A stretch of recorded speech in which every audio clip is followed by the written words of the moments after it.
तोंडात टाकताच विरघळणारा मलाई पनीर कोफ्ता, तोही रेस्टॉरंट स्टाईल. ह्यासाठी आपण एका पॅनमध्ये तेल टाकूया. मग त्यात हिरव्या मिरच्या, आलं आणि लसूण टाकून मिक्स करून घेऊ.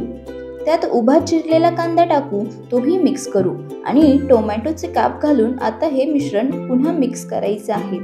आता ह्यावर झाकण ठेवून आपण एक वाफ काढून घेऊयात. आता सर्वात महत्त्वाचं, एस.आर. थोरात यांचं गगनगिरी मलाई पनीर एका बाउलमध्ये स्मॅश करून घेऊ. मग त्यातच बॉइल्ड पोटॅटो सुद्धा स्मॅश करून घ्यायचे आहेत.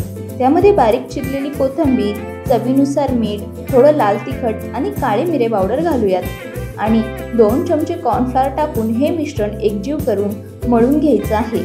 ह्यावरती थोडं तेल टाकून ह्याचे कोफ्ते बनवून घ्यायचे आहेत.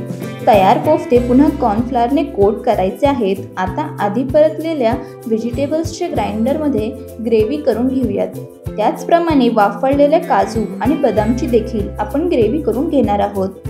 आता एका कढईमध्ये तयार कोफ्ते गोल्डन ब्राऊन तळून घ्यायचे आहेत. दुसऱ्या कढईमध्ये तेल टाकून खडे मसाले आणि जिरे, त्यासोबतच तयार व्हेजिटेबल ग्रेव्ही टाकून मिक्स करायचं आहे. ही ग्रेव्ही परतल्यानंतर त्यात काजू बदामची ग्रेव्ही टाकून मिक्स करायचं आहे. मग त्यात लाल तिखट, थोडा गोडा मसाला, हळद आणि चवीनुसार मीठ टाकून मिक्स करून घेऊयात. आता या ग्रेव्हीला तेल सुटलं की मग त्यात थोडं पाणी टाकायचं आहे. वरतून कस्तुरी मेथी घालायची आहे. आता तयार कोफ्त्यांवर ही ग्रेव्ही सर्व करायची आहे. त्यावर थोड्या क्रीमने गार्निशिंग करा आणि एन्जॉय करा.